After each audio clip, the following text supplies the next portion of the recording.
you're experiencing high ping in Minecraft, it can lead to lag and a frustrating gaming experience. Follow these steps to help reduce your ping and improve your connection. Step 1. Check your internet connection.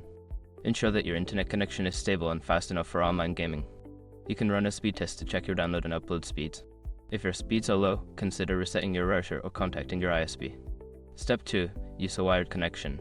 If you're currently using Wi-Fi, switch to a wired Ethernet connection. This can significantly reduce latency and provide a more stable connection, as wired connections are less prone to interference compared to wireless. Step 3. Close background applications.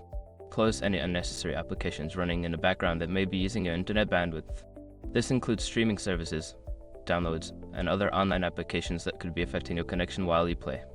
Step 4. Change server location. If you're playing on a server, try connecting to a server that is geographically closer to your location. This can help reduce the distance data has to travel, resulting in lower ping times. Step 5. Adjust Minecraft settings. In Minecraft, go to the Settings menu and lower the render distance and other graphics settings. This can help improve performance and reduce lag, especially if your computer is struggling to keep up with the game. By following these steps, you should see an improvement in your ping while playing Minecraft.